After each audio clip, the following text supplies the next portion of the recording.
For Bomber fans going to the Grey Cup this year, it's very much like heading into the lion's den. Leave it to friendly Manitobans to find friendly ground in a foe's city. CBC's Sean Reynolds is in Vancouver tonight and joins us live. I'm here in downtown and very rainy Vancouver. I'm about a block away from BC Place. It's right over there. That is the epicenter of Lions country. That's the Lions Den over there. And I'm told this area is absolutely swamped with orange jerseys on game day. But somehow Bomber fans here in Vancouver have managed to carve out a little territory of their own. Bomber fans who left a beautiful Winnipeg day arrived in Vancouver to a cold, wet, and sloppy welcome. If Lions fans have their way, the reception on game day will be even chillier. Hard for Prairie folk to feel welcome, unless you come here. Go Bombers, go. They're calling this the Blue and Gold House. Think of it as prairie land carved out on the coast. Blue and gold everywhere. Ribbons, balloons, flags. I can see the waitresses are wearing Bomber paraphernalia, so that's kind of cool. You can see how the True Blue could get comfortable here. Just warms my heart. Yeah, it feels like home. The restaurant's general manager, a former Winnipegger, thought it would be fun. I feel like I'm at home. And then I'm getting a little bit of flack from some BC fans, but they're all jovial about it, and you know, everybody understands it's part of the Grey Cup Spirit Week. And I mean, it's just great to see all the different fans from across Canada coming out here. And it's pretty authentic. They even got the rules right. There's a little advertisement that said if you want to come to the Blue and Gold, it's $5 to get in, 10 if you're wearing green. So we thought we got to try it out. The Elephant and Castle will remain an unofficial part of Winnipeg through the rest of the Grey Cup festivities. Sean Reynolds, CBC News, Vancouver. Coming up at 5:30 tonight, we'll show you how Winnipeggers are celebrating Grey Cup Day right here in our city. Grey Cup festivities are now in full swing in Vancouver. Football fans from right across the country are arriving to see our Blue Bombers take on the hometown Lions. But in the wake of Vancouver's Stanley Cup riot, preparations are not limited to inside the stadium. CBC's Leah Hendry explains. A breakfast for wannabe champions, hosted by the Winnipeg Blue Bombers to kick off Vancouver's Grey Cup festivities. You have to approach this week as a business trip. I mean, this is the biggest game of the year. And so the party tents and the family-friendly fan zones are being prepped. And top of mind for organizers is how ugly it got in Vancouver the last time the city hosted a big sports party. They're still sorting out the hundreds of charges from June's Stanley Cup riot. A review concluded that there were too many boozy fans packed into outdoor viewing zones. So forget about that this time. There are no outdoor viewing events for the game. Instead, this will largely be an indoor party, say police. You either have to have a ticket for the game, you have to have your house, a friend's place, or you have to be inside at one of the local establishments. Of course, a Grey Cup game is totally different from a Stanley Cup final. Fans are older, there are more families. Overall, there's been nothing like the all-consuming frenzy for the BC Lions that accompanied the Canucks' playoff drive. Still, check out this old footage. It's a Grey Cup riot in Vancouver in 1966. It happened after a nighttime parade. Some 300 people were arrested. Still, this BC Rays Winnipeg Blue Bomber believes the only real action will be on the field. You get the sense that it's just a good nature of competition, and the fans usually are having such a good time. I don't think they could, I don't think they would actually be that upset one way or another if things didn't go their way. Still, just to be sure, police aren't taking any chances. Security cameras are going up at key intersections. Another lesson learned from the Stanley Cup riot. Leah Hendry, CBC News, Vancouver.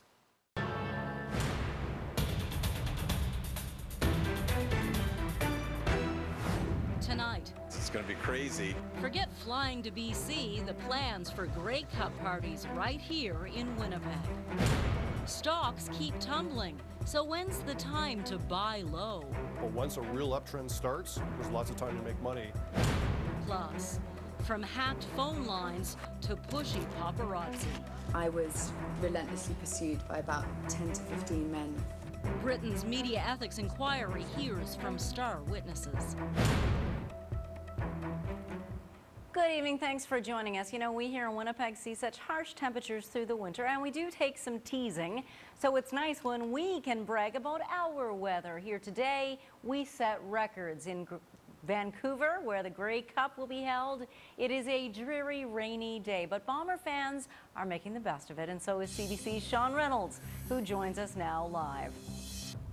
Well, I'm in a very wet and soggy downtown Vancouver. I'm about a block away from where they're going to be playing the big Grey Cup game, and they're setting up some promotional tents here, trying to get the atmosphere going. Although I can tell you, if there was a Grey Cup parade today, it would be raining on it. It drove a lot of people indoors today, but Bomber fans didn't seem to mind. They have their own indoor party spot, a little slice of Winnipeg here in Vancouver, after the Winnipeg-born manager of a local Elephant and Castle turned his restaurant into the unofficial Bomber headquarters. The place is decked out in blue and gold. Even the waitresses there wear Bomber gears, and it makes it feel like home for a lot of fans. One we talked to is from Vancouver, but he spent a year in Winnipeg, long enough to get bit by the Bomber bug.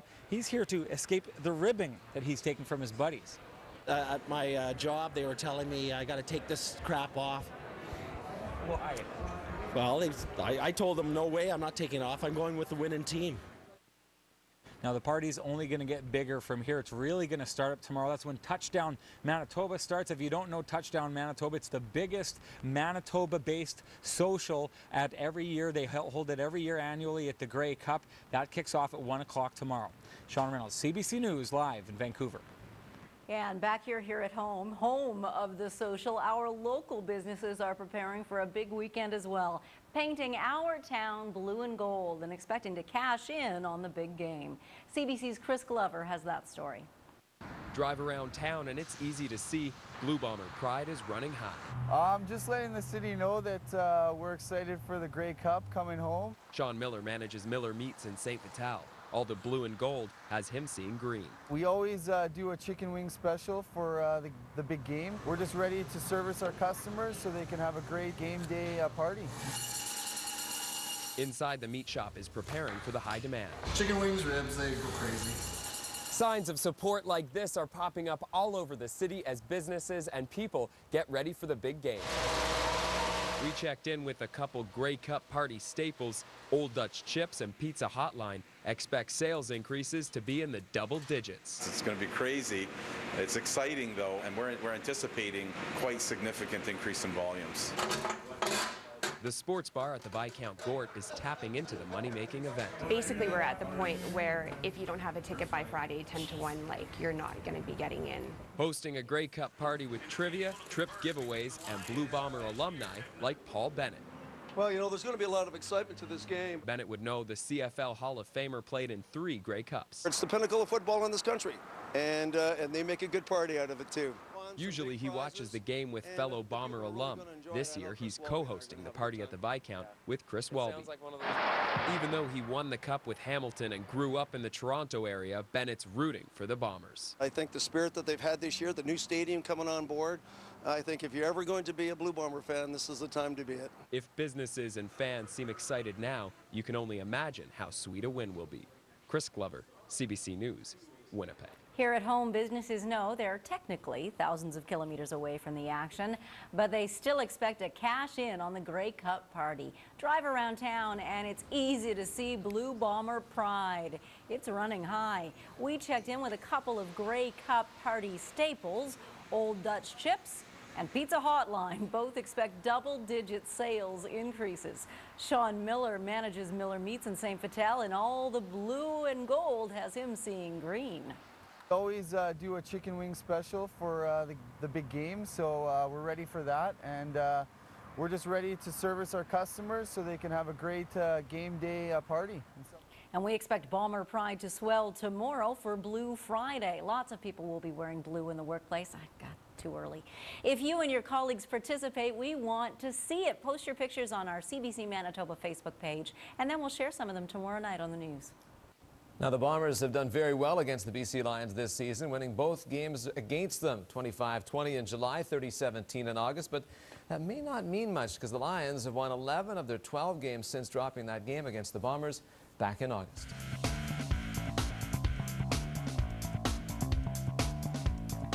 There will only be one winner when the Bombers and Lions battle for the Grey Cup on Sunday, but tonight both teams could come out on top when CFL awards are handed out. For example, BC quarterback Travis Lulay is the favorite for the Outstanding Player Award. Bomber Jovan Johnson, he's up for the Outstanding Defensive Player. For me, without them, I wouldn't be the guy standing here for the award. It all works hand in hand. Each and every single guy on our defense plays their role. And a lot of guys on our defense could have been up for this award. It just so happened that I'm going to be the one to represent our team. There's Jovan. This is one of his league-leading 8 interceptions. Johnson may just be one of many stars on that Bomber D, but he was the only player in the CFL to represent his team in 3 award categories. That's enough to give a guy some swagger, but Swaggerville is keeping a low profile this week. It was all fun when it started, and it was done for a great cause for Coach Richard Harris. But, after a while, all the attention to it, all the other teams take notice to it, and they get mad, and it's just giving everybody extra motivation to play against us.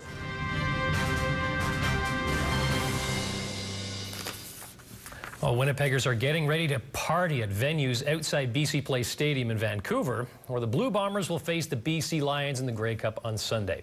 But the parties outside might be as close as some fans get because tickets to the actual game are still so hard to come by. Goals Lorraine Nicholas in Vancouver tonight with more. Lorraine? Peter, on this gloomy and stormy day in Vancouver, behind me is where the Blue Bombers are starting to party. But many have come empty-handed. They're now scrambling to find tickets to the real party, the Grey Cup. It's going to be the weekend that Winnipeg takes the cup. David Applegaith has waited years to see the Bombers play for the Grey Cup. He's close, but still not close enough. Well, I went on Craigslist, and the price went up because it's BC. He has 3 days to find them, and he's not alone. What's your game plan? Scalpers. Probably. Beat up a BC fan and take his tickets. No tickets and no team to cheer for, at least for now. I don't know yet. I'm just going to see how the fans treat us here, find out if it's going to be a Bomber cheer for us or Lions. I'm not sure yet. Here are some beautiful seats, 238, midfield 241, right on the 50-yard line. But it all depends if you know where to look. Oh, we're never sold out. Tickets are always available for every event in the world. This BC ticket shop says it's got lots of tickets to sell. Bid roughly $279 a ticket to get into game and go as high as $1,200 for the best seat in the house. But warns scammers are out there. Always pay with a credit card. Buy from a reputable agency, member of the Canadian Ticket Brokers Association, ideally. The scramble continues, but not for Richard Huclay. Last night, he was offered tickets. That's right, offered. He sent me the information, I booked my flights, and here I am. Lucky or not, being here is maybe as close to the Grey Cup some will get. But they'll try. Maybe at the last minute. Tonight, Ryderville and Spirit of Edmonton will kick off their Grey Cup parties. Tomorrow, Touchdown Manitoba will host a social in true Manitoba fashion, and we'll be there to bring you all the action as it officially gets underway. Peter? The fun begins. Thanks, Lorraine. Global's Lorraine Nickel in Vancouver tonight. Now, Winnipeg's mayor has made a high-stakes Grey Cup bet with his counterpart in Vancouver. The mayor of the losing team's city has to go to the winning team's city and stand on a street corner proclaiming the winner as #1. Now, if you want to see more of the Winnipeg Blue Bombers and their fans on the West Coast getting ready for the Grey Cup game this Sunday, look no further than our website, globalwinnipeg.com. Awards night at the Grey Cup in Vancouver. The CFL handing out its most outstanding player awards. Blue Bombers have Jovan Johnson. The BC Lions have Travis Lulay that are up for 2 of the major awards, top defensive player and most outstanding player. Our man out in rainy Vancouver is Russ Hopkins. Thanks, Joe. Both the Bombers and the Lions practices were closed to the media today to give teams a chance to work on any trick plays or secret nuances. But this morning was the annual East Division champion media breakfast. And for many American-born players on the Bombers, this was the closest they'll get to a Thanksgiving dinner. Is tomorrow Thanksgiving back home? I couldn't quite remember, and actually I had to pull out my iPad and look it up just to make sure, because we've been so focused on this game that everything else has gone by the wayside. So is the most food going to be consumed at the offensive lineman table this morning? I would say so. We got all 8 or 9 offensive linemen, and well, Buck Pierce is going to bring down our average, but yeah, we're going to eat a lot today. I mean, like I always say, you can't stay cute in the face and thin in the waist eating all that stuff, but these football players are just going to put anything in their body anyway. So, but I'll go over there and give me some free food. You know, the best price of all is $3.99, so I'll take advantage of that. Are the offensive linemen entitled to eat as much as they want? They can eat whatever they want. They're like pigs. Whatever's in front of them is, if it's edible, they're going to eat it. So, you know, those guys, they have to keep their weight on. They need that extra girth. A number of Winnipeg connections on this year's edition of the BC Lions. You have former Bombers G-Roy Simon, Arlan Bruce, and Neil McKinley. And then there's Winnipeg running back Andrew Harris. Harris grew up in the Peg, and with family still there, he now lives in Manitoba part-time. I'm there, my daughter's back there, and all my family and stuff. He bleeds Lions orange now, but Andrew Harris grew up a Bomber fan, idolizing Charles Roberts. So it's more than a little ironic that Harris now holds the starting running back job that Roberts held before his retirement as a Lion, a position he could only dream about at the start of the season. It's a dream come true, you know. You always set goals for yourself, and it's great to be here now and, you know, playing against a team I grew up watching. Harris was a star running back for the Oak Park Raiders and remembers his time there fondly. You know, high school, you're so naive and you don't really know what's going on. You just go to class and go play football. So, you know, it was real fun back then, and it needs to be fun now at the pro level. Tonight, it's the annual CFL Awards banquet where Javon Johnson will look to become the first ever defensive back to win the Defensive Player of the Year award. The last Bomber to win the award, Greg Battle, way back in 1991. Joe? Thank you, Russ. We'll talk to you later tonight on News Final. The Blue and Gold Report brought to you by Booster Juice. 7 locations in Winnipeg. Well, in the CFL, a player's career can be defined by one play or one outstanding Grey Cup game. Ken Plain, who is the subject of a new book, Quiet Hero, had both as he won 4 Grey Cups with the Blue Bombers. Half a century ago, Ken Plain came through with one of the great Grey Cup moments in CFL history. And off to Lewis. Pass to Shepard. Touchdown! A brilliant play. For fans of the CFL, there are Grey Cups that'll be remembered forever, such as the 62 Fog Bowl and the 65 Wind Bowl. And oh, look at the wind. He's got a hook. Hall of Fame legend Ken Plain played in both as a member of the Blue Bombers. A Grey Cup champion 4 times, Plain's most memorable moment came 50 years ago in the first overtime game in Grey Cup history. And Plain, if he can get away, will go for it. He's into the end zone for a touchdown, and it's sensational. I think we had called in the huddle a hook and post pattern to our ends. I dropped back. They jammed our one end, and the other end got knocked around a little on the way down, and I got a little panicky in the pocket, as I normally did. And it opened up a little on the left side, and I caught some great blocks, and when I woke up, I was in the end zone. Drafted by the Cleveland Browns as a defensive back, Plain headed north to play quarterback for the Blue Bombers after leading Iowa to the 1957 Rose Bowl, in which he scored a similar touchdown to the one that was to come 4 years later. Yeah, it was similar in a way. It wasn't quite as long a run, but I had some good runs during my career here and there, spread them around a little bit. Plain has liked what he's seen of current Bomber quarterback Buck Pierce, who, like Plain did, has the ability to make big plays and bring out the best from the players around him. You know, as I always said, the quarterback's as good as what's around you, and if you got something to work with, then I think he's starting to get something to work with. Do you think that the Bombers have a good chance to win on Sunday against the Lions? Certainly. Why not? If you go out on that field, you always got a chance. The Blue and Gold Report brought to you by Booster Juice. 7 locations in Winnipeg.